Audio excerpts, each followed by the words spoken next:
Evangelho de Mateus, capítulo 1, versículos 18 a 25. O nascimento de Jesus Cristo foi assim. Maria, sua mãe, estava prometida em casamento a José, mas antes que se unissem, ela ficou grávida por meio do Espírito Santo. Porque José, o seu marido, era um homem justo e não queria expô-la à desonra pública, decidiu anular secretamente o casamento.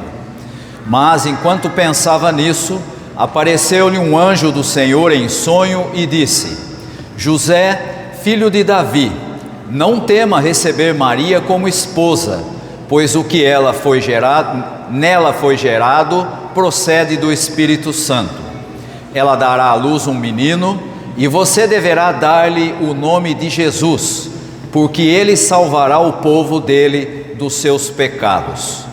Tudo isso aconteceu para que se cumprisse o que o Senhor dissera pelo profeta: a virgem ficará grávida, dará à luz um filho e o chamarão Emanuel, que significa Deus conosco.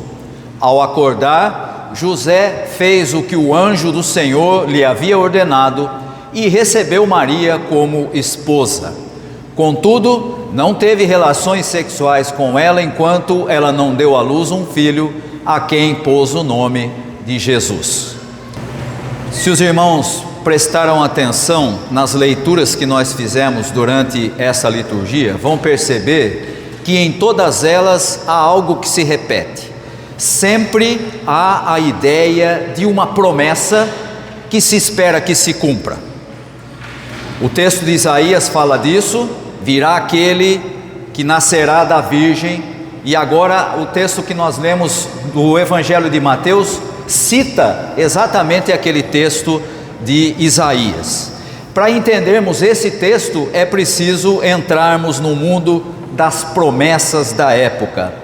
Cada detalhe no Evangelho de Mateus serve como se fosse uma costura bem cuidadosa para criar aquilo que a gente poderia chamar de tapete da história da salvação.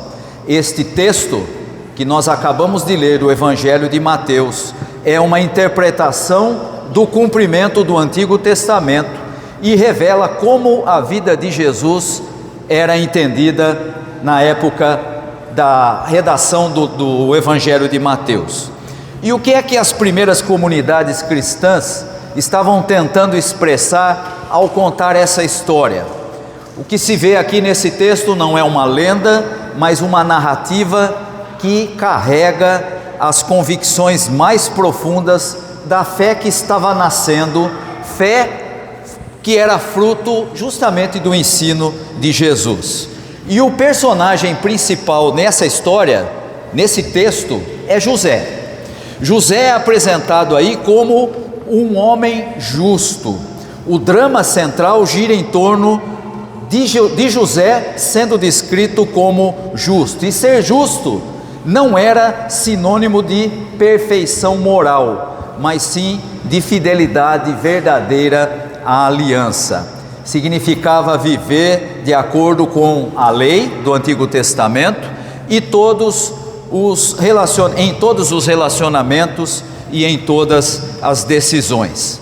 E aí você deve ter percebido que o texto fala que José tinha decidido repudiar Maria, e ia fazer isso em segredo, e isso era, da parte de José, um ato de justiça misericordiosa. A lei, se você voltar lá no Antigo Testamento, a lei permitia que ele fizesse uma exposição pública de Maria, por conta dela ter ficado grávida e não ser filho dele. No entanto, a misericórdia levava José a proteger Maria. E aí então nós começamos a entender como Mateus apresenta a figura de José. Ele é aquele que encarna o ideal do justo, que busca cumprir a lei no seu espírito mais profundo, lendo a lei com os olhos da misericórdia. E aqui é interessante a gente perceber, porque isso vai ser determinante na forma como Jesus vai ser criado. Jesus é criado nessa família. na família de José. E ele é recebido, apesar de não ser filho de José, ele é recebido como alguém que vem de Deus, como um presente, mas precisou necessariamente da atitude de misericórdia de José. E aqui então nós temos nesse texto a comunidade de Mateus apresentando Jesus como aquele que nasce dentro do espírito de obediência fiel à lei. Ou seja, José aparece aqui como o guardião que assegura que o Messias, Jesus, está desde o início enraizado na piedade judaica mais autêntica. Nós poderíamos dizer que José é um homem que lia a lei com outros olhos, não com os olhos de pedra dos doutores, mas com os dedos de quem entalhava madeira. E os seus dedos encontraram, escondida entre as letras, uma brecha por onde escapou a compaixão. Ele poderia repudiar Maria, mas ele age com misericórdia. E o clímax desse texto se refere não a José, mas ao nome que é dado ao Messias, o anúncio do nome de Jesus. O clímax da narrativa é o anúncio dos anjos. Aqui é preciso perceber a importância do nome na mentalidade semítica da época. O anjo dá uma ordem: dê-lhe o nome de Jesus. Na cultura judaica, conferir o nome não era apenas um ato burocrático, como a gente faz hoje, né? Toda vez que nasce um filho fica aquela briga, o pai quer um nome, a mãe quer outro, o irmão quer outro, e no fim a gente escolhe nenhum dos três, né? Na época não era assim, não era um ato burocrático, mas um ato de autoridade, e no caso de Jesus, com significado profético. Ao nomear Jesus, José faz algo novo, ele reconhece Jesus como seu filho, integrando-o na linhagem de Davi, o que é um ponto muito importante para Mateus. Não sei se você já prestou atenção, mas como é que Jesus pode ser descendente de Davi, se Maria não era descendente de Davi? Quem era José, mas ele não nasceu de José, ele nasceu de Maria e do Espírito. Como que ele se tornou descendente da linhagem de Davi? Justamente porque José, ao dar a ele o nome, reconhece a Jesus legalmente como seu filho e o coloca na linhagem de Davi. Mas o significado do nome de Jesus vai além. Jesus significa Javé, ou Yahvé, como queira, a palavra lá do Antigo Testamento, que ninguém sabe a pronúncia, o nome de Deus. Javé salva, ou seja, o próprio nome de Jesus era uma confissão de fé em miniatura, e o próprio anjo vai explicar, porque ele salvará o seu povo dos seus pecados. E aqui nós temos então a maneira como o Evangelho de Mateus e a comunidade cristã primitiva já professava uma compreensão clara sobre quem era Jesus. Jesus realiza de forma única a obra de salvação prometida pelo Deus de Israel. E há um detalhe aqui que é muito interessante. Jesus é a palavra usada no Novo Testamento, que é a tradução de um nome do Antigo Testamento: Yeshua, Josué.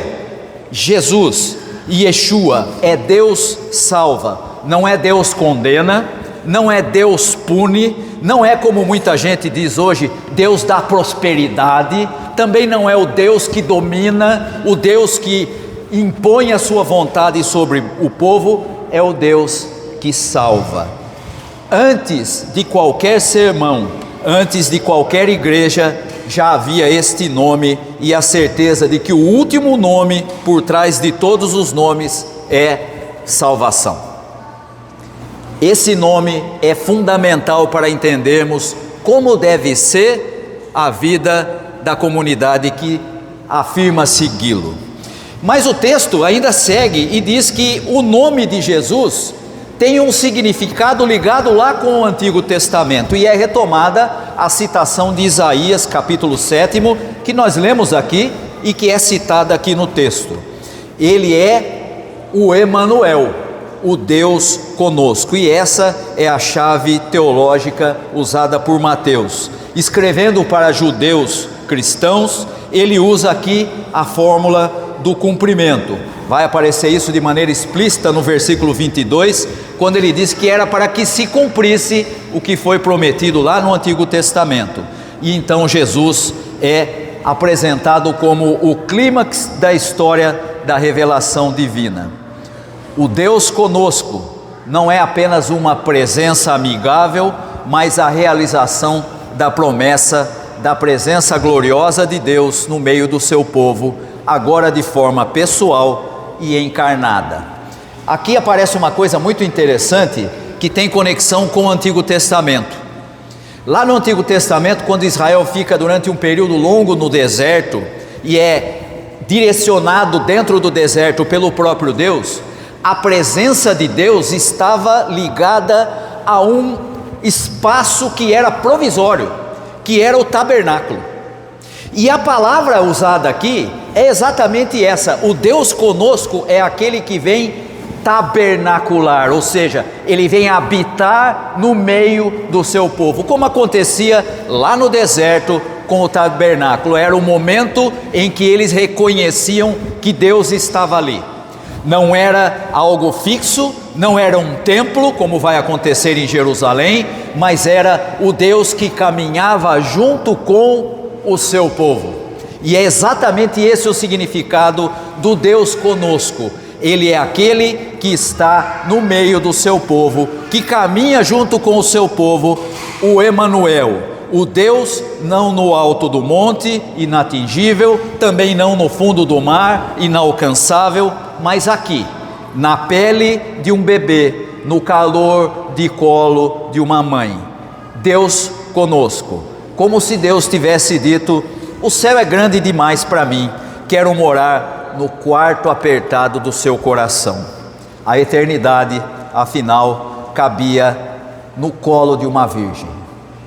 Quando nós olhamos para esse texto, no quarto domingo do Advento, já próximos do Natal, podemos perceber que ele aponta para o cumprimento profético da vinda de Jesus e mostra Jesus como a resposta às esperanças de Israel. Essas esperanças são abertas para toda a humanidade e Jesus se torna não só o Jesus que salva Israel, mas que salva toda a humanidade. Ao mesmo tempo, esse texto é uma janela para entendermos como a comunidade da época entendia a cristologia, ou seja, como eles viam Jesus. A comunidade já confessava Jesus como o Salvador divino que habita entre o seu povo. E é também a história de como Deus escreveu um poema de salvação, um poema que começa não com o estrondo, mas com o choro tenro do Deus que se fez criança e que salva a humanidade. Hoje, quarto domingo do Advento, aproximando-nos do Natal, devemos celebrar a esse Deus que salva, a esse Deus que é o Deus conosco. Que Deus nos abençoe. Amém.